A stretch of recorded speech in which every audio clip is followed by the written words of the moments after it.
사랑하는 소문교회 성도님들 안녕하세요. 1월 20일 수요일 아침 말씀 시간입니다. 여기 캘리포니아 서부 시간으로 오늘 오전 9시에 미국의 제46대 대통령 취임식을 합니다.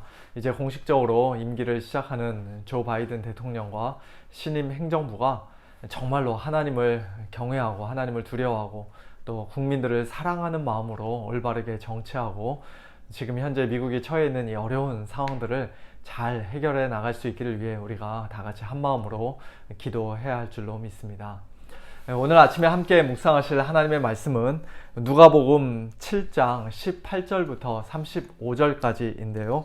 18절부터 23절까지 말씀을 제가 봉독하겠습니다. 요한의 제자들이 이 모든 일을 그에게 알리니 요한이 그 제자 중 둘을 불러 주께 보내어 이르되 오실 그이가 당신이오니이까 우리가 다른 일을 기다리오리이까 하라 하매 그들이 예수께 나아가 이르되 세례 요한이 우리를 보내어 당신께 여쭈어 보라고 하기를 오실 그이가 당신이오니이까 우리가 다른 일을 기다리오리이까 하더이다 하니 마침 그때 예수께서 질병과 고통과 및 악귀 들린 자를 많이 고치시며 또 많은 맹인을 보게 하신지라. 예수께서 대답하여 이르시되 너희가 가서 보고 들은 것을 요한에게 알리되 맹인이 보며 못 걷는 사람이 걸으며 나병 환자가 깨끗함을 받으며 귀먹은 사람이 들으며 죽은 자가 살아나며 가난한 자에게 복음이 전파된다 하라. 누구든지 나로 말미암아 실족하지 아니하는 자는 복이 있도다 하시니라. 아멘. 26절과 28절에서 선지자보다도 훌륭한 자요 여자가 낳은 자 중에 요한보다 큰 자가 없다고 예수님께서 친히 평가하시고 칭찬해 주신 세례 요한조차도 예수님에 대해 잠깐 의심을 품었다는 사실이 어떤 면에서는 오늘 우리에게 큰 위로가 되는 것 같습니다. 우리가 예수님을 분명히 믿지만 참되게 믿지만 그러나 우리의 믿음은 사실 참 너무나도 연약합니다. 파도처럼 밀려오는 여러 가지 고난과 힘든 상황들, 환난 앞에서 우리의 믿음이 크게 흔들릴 때가 종종 있습니다. 이런저런 의심이 마음속에 갑자기 생겨나 우리를 괴롭힐 때도 있습니다. 그럴 때 우리는 마치 아무 일도 없다는 듯이 그런 연약함이나 의심을 그저 무시하거나 타부시해서는 안 됩니다. 내가 이런 의심을 하고 있다는 사실을 교회 사람들이 알면 그들이 나를 어떻게 생각할까? 그래도 내가 명색이 목사인데, 장로인데, 또 권사, 집사인데 당연히 나한테 실망하겠지? 그런 생각을 하면서 두려워하거나 또 그런 의심이나 연약함을 꽁꽁 숨겨서도 안 됩니다. 저는 우리 교회가 성도님들이 함께 모여서 서로 이렇게 대화를 나누는 중에 또는 같이 성경 공부를 하는 중에 그와 같은 자신의 연약함과 의심을 숨기지 않고 솔직하게 서로 터놓고 말할 수 있는, 그래도 얼마든지 책 잡히지 않고 안전한, 안심할 수 있는 그런 공동체가 되면 참 좋겠습니다. 더 나아가 우리는 우리 자신의 연약한 믿음을 또 우리의 마음속에 생기는 그 의심을 예수님께 솔직하게 말씀드려야 합니다. 감옥에 갇혀있는 세례 요한은 자기가 직접 예수님께 나아갈 수 없는 상황이라 자기 제자들을 불러 예수님께 보내면서 이런 질문을 던집니다. 오실 그이가 당신이오니까 우리가 다른 일을 기다리오리까. 메시아가 오시면, 예수님이 오시면 당장의 악인들을 심판하실 것이라고 기대했는데 예수님께서 그저 죄인들에게 복음을 전하시고 그들의 병을 고쳐주시고 귀신들 쫓아내시고 그와 같은 소식만 세례 요한에게 들려오자 그는 예수님의 정체성에 대해 잠시 의심하게 되고 혼란스러워했던 것이죠. 만일 세례 요한이 제자들 앞에서 그저 자기 자신의 체면만 생각했더라면 그는 결코 이런 질문을 예수님께 할 수가 없었을 것입니다.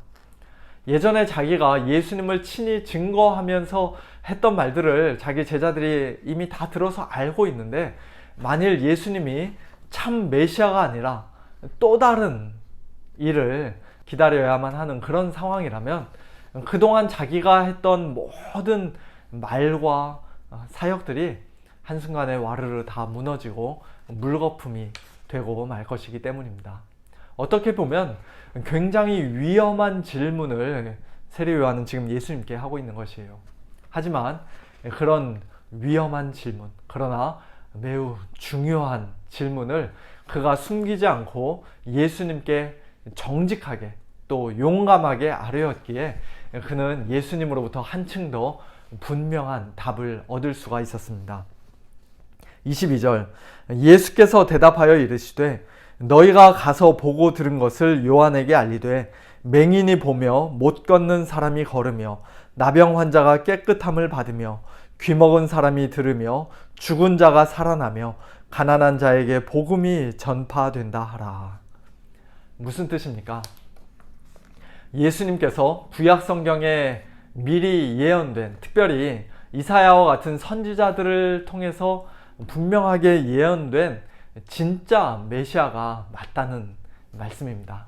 예를 들면 장차 임할 메시아 시대의 특징에 대해 이사야 선지자는 그 날에 못 듣는 사람이 책의 말을 들을 것이며 어둡고 캄캄한 데에서 맹인의 눈이 볼 것이며 그때 저는 자는 사슴같이 뛸 것이며 말 못하는 자의 혀는 노래하리니 등과 같은 표현을 사용해서 말씀하셨습니다. 이것은 메시아가 단순히 사람들의 육신의 병을 고치며 놀라운 기적을 일으키는 사람일 것이라는 그런 의미가 아니라 영적으로 듣지 못하고 보지 못하고 걷지 못하고 또 말하지 못하는 자들이, 그리고 영적으로 나병 환자와 같이 부정하며 또 마치 죽은 자와 같이 아무 소망 없던 죄인들이 메시아로 인해 깨끗하게 씻음을 받고 나음을 받고 고침을 받고 그리고 죽은 자가 다시 살아날 것이라는 그와 같은 사실을 상징적으로 예언하신 말씀입니다. 어쨌든 자신이 구약 성경에 예언된 바로 그 메시아가 맞으니 나 말고 또 다른 일을 기다릴 필요가 없다는 그와 같은 분명한 메시지를 예수님께로부터 전해들은 세례 요한은 그동안 자기를 괴롭혀왔던 의심으로부터 완전히 벗어나 이제 담대함을 가지고 확신 가운데서 이제 곧 임박한 그 죽음을 맞이할 수가 있었을 것입니다. 예수님 때문에 실족해 넘어지는 그와 같은 위험에서 벗어나 예수님 위에, 진리 위에 이전보다 더욱더 견고하게 서는 그런 복을 세례 요한은 누릴 수가 있었습니다. 이처럼 자기 자신 안에 생겨나는 의심을 깊이 숨기거나 억누르지 않고 예수님 앞에 솔직히 가지고 나아가는 자는 반드시 해결을 받게 될 줄로 믿습니다. 예수님에게 문제가 있는 것이 아니라, 기독교 진리에 문제가 있는 것이 아니라 그 진리를 그동안 충분히 이해하지 못하고 크게 오해했던 나 자신이 제일 큰 문제였다는 사실을 올바로 깨닫게 될 것입니다. 예수님께서는 우리의 믿음이 연약하다고 해서, 때로 의심에 휩싸인다고 해서 우리에게 실망하시거나 우리를 내치시는 분이 아니세요. 우리의 연약함을 너무나 잘 아시기에 우리를 불쌍히 여기시고 긍휼히 여기시고 또 우리를 끝까지 도와주시는 분입니다. 더군다나 오늘 저와 여러분은 옛날 세례 요한보다 훨씬 더 큰 특권을 누리고 있는 자들임을 기억해야 합니다. 여자가 낳은 자 중에 요한보다 큰 자가 없다고 말씀하신 예수님께서는 바로 이어 그러나 하나님의 나라에서는 극히 작은 자라도 그보다 크다고 말씀하셨습니다. 작년 말에 말라기 강의 설교를 하면서 이 부분을 잠깐 말씀드린 기억이 나는데요.